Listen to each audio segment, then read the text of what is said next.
السلام علیکم معزز سامعین، آج میں آپ کے لیے بلال کی 47ویں قسط کا پارٹ 2 لے کر آئی ہوں۔ اس سے پہلے کہ ہم شروع کریں، برائے مہربانی آپ چینل کو سبسکرائب کر دیں اور بیل آئیکن پریس کر دیں تاکہ آنے والی تمام ویڈیوز آپ تک بر وقت پہنچ سکیں۔ شکریہ۔ فتح مکہ کی اذان۔ رکن عراقی اور مقامی ابراہیم کے درمیان ان گنت مارکا آرا آزمودہ کار صاحبان سیف و کمان تھے، جو یہ سمجھنے سے قاصر تھے کہ پشت ہا پشت سے ان کے عروج کا گہوارہ، ان کی عظمت و وقار کا ضامن، ان کی شان و شوکت اور اقتدار کا محور شہر مکہ بغیر غارت کری اور خون ریزی کے دیکھتے ہی دیکھتے ایک دن میں کیسے ان کے ہاتھ سے نکل گیا۔ ان میں چند شاید یہ بھی سوچتے ہوں گے کہ یہ ایک جزوی وقتی شکست ہے اور حالات دیر سویر سے پھر ان کی مرضی کے مطابق ہو جائیں گے۔ ان کے ساتھ ہی بیٹھے چند صاحبانی فکر و دانش شاید اس سوچ میں غلطاں تھے کہ نئے حالات میں شہر مکہ کی صدیوں پرانی عظمت برقرار بھی رہ سکے گی یا نہیں۔ تمام قبائل کے بت آگ کا ایندھن بن گئے یا توڑ دیے گئے۔ اب کون آئے گا مکے میں چڑھاوے چڑھانے، منتیں ماننے؟ ان کے معبود ہی نہ رہے تو تمام رحمتیں اور برکتیں جو اہل عرب کے ذہنوں میں مکے سے منسوب تھیں رفتہ رفتہ خیال و خواب ہو جائیں گی۔ پھر کیا رہ جائے گا؟ مکہ کسی کی نظر میں ایسے بھی تھے جن کا ایمان تھا کہ مکے کی حرمت پر حملہ ہوا ہے اور اب قہر نازل ہوگا، ویسا ہی جیسا اصحاب فیل پر ہوا تھا۔ کچھ لوگ یقیناً یہ بھی سوچنے پر مجبور ہوں گے کہ اتنے بڑے جید خدا جن کی طاقت، اختیار اور قدرت پر ان کی ساری کائنات کا دار و مدار تھا، آن کی آن میں یوں فنا کر دیے گئے اور کوئی قیامت برپا نہیں ہوئی۔ مگر ذہنوں میں طرح طرح کی سوچیں تھیں، مگر نظریں سب کی باب ملتزم کی طرف محمد رسول اللہ صلی اللہ علیہ وسلم پر تھیں، جنہیں ان میں سے اکثر جانتے تھے اور کئی بے نصیب جانتے ہوئے بھی نہیں جانتے تھے۔ وہ ان کے روئے مبارک کی ہر تاثر سے، ان کی ہر جنبش ابرو، ہر حرکت لب میں اپنے انگنت سوالوں کا جواب تلاش کر رہے تھے۔ کئی نوجوان تھے جو اس سارے منظر کو حیرت سے دیکھ رہے تھے۔ وہ ساری زندگی اس شہر کے عروج کی، توقیر کی، تقدیس کی داستانیں سنتے رہے تھے۔ اس کا فتح ہو کر کسی اور کے قبضے میں چلے جانا ان کی فہم سے باہر تھا۔ وہ اس واقعے کے محرکات سے تو کچھ حد تک آشنا تھے، مگر اس انقلاب کی تاریخی، تہذیبی اور سماجی اہمیت کا انہیں کوئی اندازہ نہیں تھا، اور نہ وہ یہ سمجھ پا رہے تھے کہ یہ بدلا ہوا ماحول ان کی آئندہ زندگی پر کیا اثرات مرتب کرے گا۔ یہ ایک فکرے بڑوں سے ہٹ کر چاہے زمزم کے نزدیک اپنا الگ پر جمائے بیٹھے تھے۔ میں نے سنا ان میں ایک عتاب نامی نوجوان کو میری اذان اچھی نہیں لگی۔ اس نے پاس بیٹھے اپنے ایک مشرق ساتھی سے کہا، شکر ہے آج میرا باپ زندہ نہیں ہے، ورنہ وہ یہ برداشت نہ کر سکتا۔ کعبے کی چھت پر ایک ہمارے سیاحوں رین کے دنیا ہر قسم کے انسانوں سے مل کر بنی ہے، اور جلا شانہ جس کو جب چاہے ہدایت سے سرفراز کر دے۔ اسی ٹولے سے میری اذان کے دوران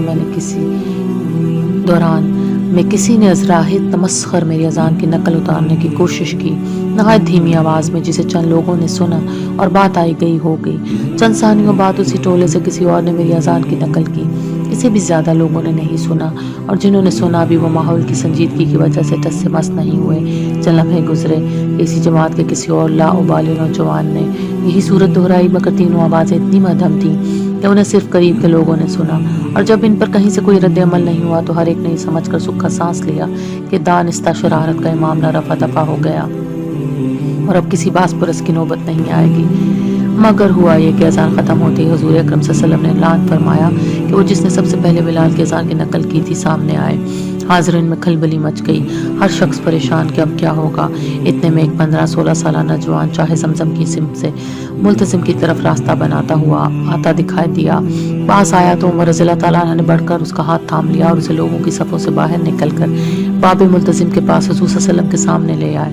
بہت سو کو اس کی نومری پر ترس آیا۔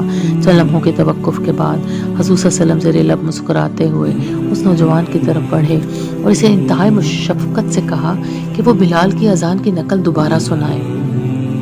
نوجوان کچھ دیر نظریں جھکائے کھڑا رہا، پھر اس نے حاضرین کی سمت دیکھا اور خالق کائنات کی تکبیر اور رسالت کی شہادت کے کلمات اپنی بھرپور آواز میں ادا کیے، اور اس خوش الہانی اور اعتماد کے ساتھ کہ تمام حاضرین دم بخود رہ گئے۔ اکثر کے منہ سے بے ساختہ سبحان اللہ اور جزاک اللہ کے الفاظ نکلے۔ خود نبی کریم صلی اللہ علیہ وسلم نے تعریف کی اور اسے درہموں کی ایک تھیلی انعام میں دی۔ اس کے سر پیشانی اور سینے پر دست مبارک پھیرا۔ نوجوان کا شرح صدر ہوا تو بقول اسے ایسا لگا جیسے کسی نے منو بوجھ اس کے سر سے اتار پھینکا ہے۔ اس نے بآواز بلند سب کے سامنے کلمہ شہادت پڑھا اور دار اسلام میں داخل ہو گیا۔ حضور صلی اللہ علیہ وسلم نے اسے دعا دی اور اس 16 سالہ نوجوان کو تحیات بیت عتیق کا مؤذن مقرر فرما دیا۔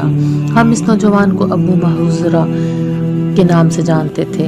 ابو محذورہ اب واپس اپنی صفوں کی طرف جانے لگے تو ان صفوں سے ایک آواز اور بلند ہوئی، یا محمد، میں عتاب بن اسید ہوں، آپ کا مشہور دشمن۔